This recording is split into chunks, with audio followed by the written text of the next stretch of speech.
আউযুবিল্লাহি মিনাশ শাইতানির রাজিম বিসমিল্লাহির রহমানির রহিম আসসালামু আলাইকুম ওয়া রাহমাতুল্লাহি ওয়া বারাকাতুহু। সূরা আন-নাজম। শপথ তারকার যখন তা অস্ত যায়, তোমাদের মাঝে ছোট থেকে বড় হয়েছে সেই সঙ্গী গোমরাহ ও নয়, আর ভুল পথে পরিচালিত নয়, আর সে মন গড়া ও কথাও বলে না।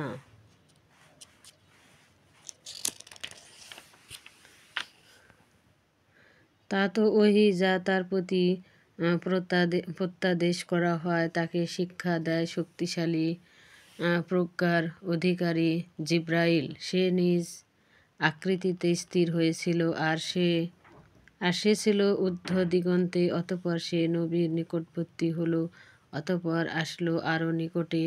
ফলে নবী সাল্লাল্লাহু আলাইহি সাল্লাম ও জিবরাইলের মাঝে 2 ধনুকের ব্যবধান রইল, অথবা আরও কম। তখন আল্লাহ তার বান্দাহর প্রতি ওহী করলেন যা ওহী করার ছিল। নবীর অন্তঃকরণ মিথ্যা মনে করেনি। যা সে দেখেছিল, সে যা দেখেছে সে বিষয়ে তোমরা কি তার সঙ্গে বিতর্ক করবে? অবশ্যই সে অর্থাৎ নবী সাল্লাল্লাহু আলাইহি সাল্লাম তাকে অর্থাৎ জিবরাইল রাদিয়াল্লাহু তাআলাকে আরেকবার দেখেছিল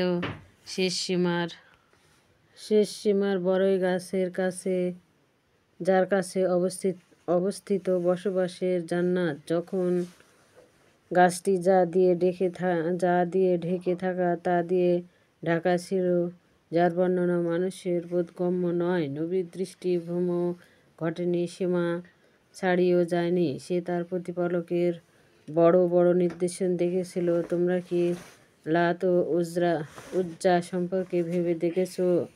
আর তৃতীয় আরেকটি মানত সম্পর্কে? এসব অক্ষম, বাকশক্তিহীন, নড়াচড়ার শক্তিহীন মূর্তিগুলোর পূজা করা কতটা যুক্তিযুক্ত? কি তোমাদের জন্য পুত্র সন্তান আর আল্লাহর জন্য কন্যা সন্তান? তাহলে এটা তো খুবই অসঙ্গত ভাগ বাটোয়ারা। এগুলো তো কেবল কতগুলো নাম যেন নাম তোমরা আর তোমাদের পিতৃপুরুষেরা রেখেছ। এর পক্ষে আল্লাহ কোনো প্রমাণ অবতীর্ণ করেননি। তারা তো শুধু অনুমান আর প্রবৃত্তিরই অনুসরণ করে। যদিও তাদের কাছে তাদের প্রতিপালকের পক্ষ থেকে পথ নির্দেশন এসেছে, মানুষ কি তাই পায় যা সে চায়? আল্লাহ যাকে যেভাবে ইচ্ছে সেভাবে দেন। ইহকাল আর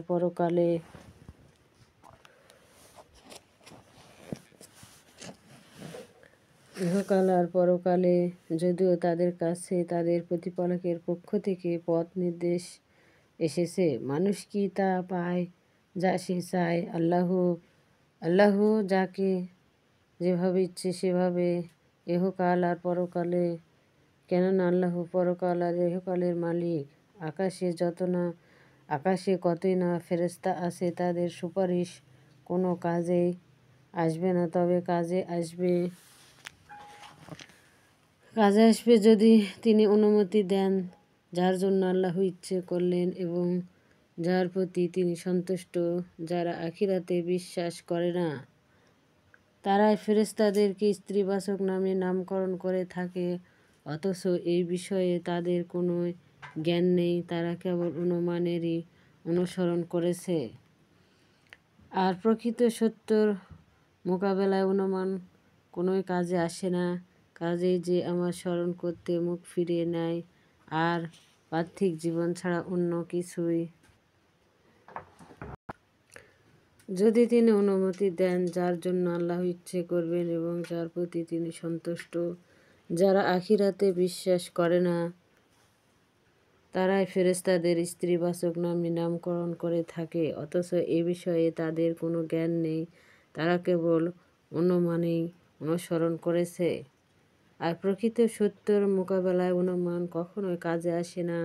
কাজেই যে আমার স্মরণ করে মুখ ফিরিয়ে নেয় আর পার্থিব জীবন ছাড়া অন্য কিছুই কামনা করে না, তুমি তাকে এড়িয়ে চলো। তাদের জ্ঞানের দূর ওই পর্যন্তই তোমার প্রতিপালক খুব ভালো করেই জানেন।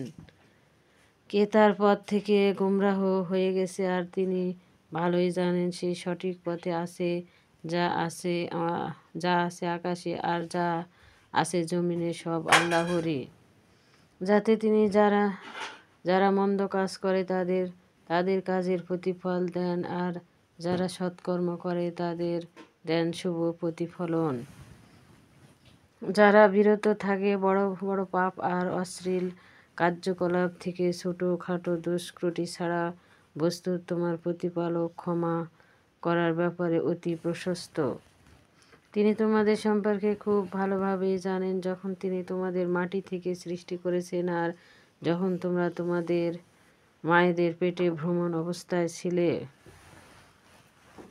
কাজে নিজেদের খুব খুব পবিত্র মনে করো না। কে তাকওয়া অবলম্বন করে তা তিনি ভালোভাবেই জানেন। তুমি কি তাকে দেখেছ যে আল্লাহ হতে মুখ ফিরিয়ে নেয় এবং সামান্য দান করে অতঃপর হৃদয় শক্ত করে ফেলে? তার কি অদৃশ্য জ্ঞান আছে যার কারণে সে দেখতে পায়